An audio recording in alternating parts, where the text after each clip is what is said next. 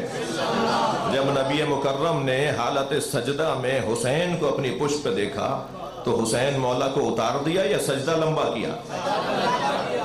تھوڑی گردن ہلائیے گا۔ حسین کا ذکر سجدے بڑھاتا ہے، سجدے کم نہیں کرتا۔ صلوات پڑھے محمد و آل محمد۔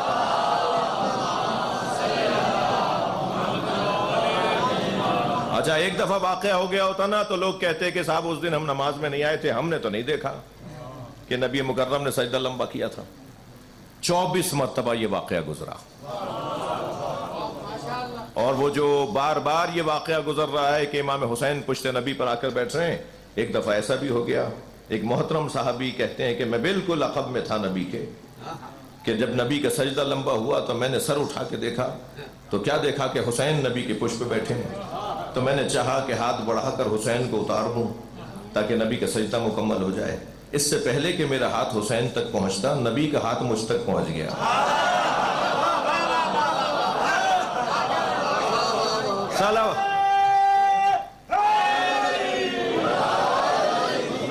میرے بعد میرے بہت بزرگ عالم دین خطاب فرمائیں گے اور آپ ان سے استفادہ کریں گے۔ میں تمہید زیادہ لمبا نہ لوں۔ ہدایت کی ذمہ داری اللہ کے ہاتھ میں، تو اس نے نظام ہدایت میں انبیاء کرام کو بھیجا، رسولوں کو بھیجا، اور امام بنانا بھی اس کا کام ہے۔ اب میں نے آپ کے سامنے جو آیت پڑھی تھی وَجَعَلْنَا مِنْهُمْ أَئِمَّةً يَهْدُونَ بِأَمْرِنَا، اور ہم نے ان میں سے کچھ کو امام بنایا ہے، ان میں سے کچھ کو امام بنایا ہے۔ ان میں سے کن میں سے؟ اللہ کہہ رہا ہے ان میں سے کچھ کو امام بنایا ہے۔ جن میں سے وہ امام بناتا ہے ان کی بھی تو معرفت ضروری ہے۔ اللہ کن میں سے امام بناتا ہے؟ میں بہت لمبی دلیلیں نہیں، صرف مختصر نتیجے کا جملہ کہہ رہا ہوں۔ اللہ جن میں سے امام بناتا ہے ان میں سے ایک کا نام عباس ہے۔ اس معیار کے لوگوں میں سے اللہ امام بناتا ہے۔ استاد قمر جلالوی دو مصروں میں کہتے ہیں مقام حضرت عباس کم نہیں تھا قمر، مقام حضرت عباس کم نہیں تھا قمر، پلاتی دودھ جو زہرا امام ہو جاتے ہیں۔ صلوات پڑھے محمد و آل محمد۔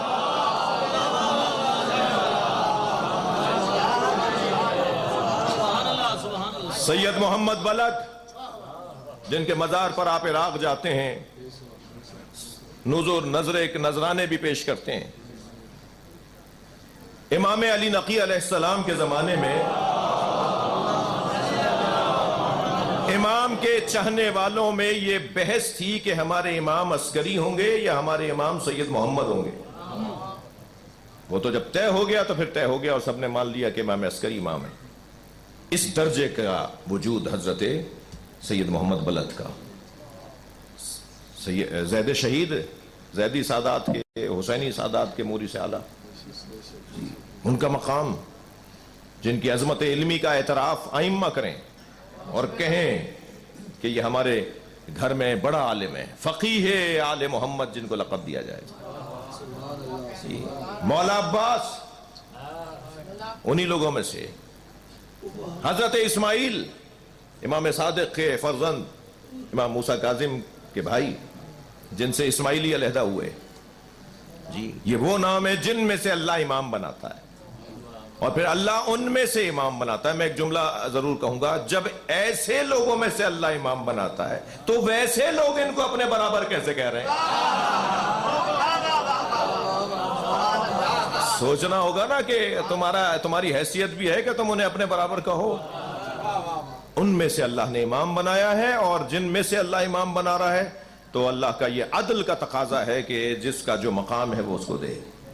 کیوں امام بناتا ہے اللہ ان میں سے اللہ نے کیوں امام بنایا؟ 2 علتیں بیان کی ہیں. لما صبروا وکانوا بآیاتنا یوقنون.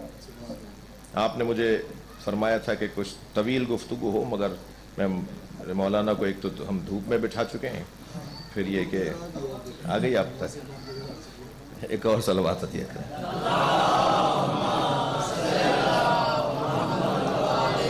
مگر نہیں, طویل تو ویسے بھی نہیں, لیکن بس اپنا مدعا مکمل کر رہا ہوں کہ کیوں امام بناتا ہے. علت اللہ بیان کر رہا ہے.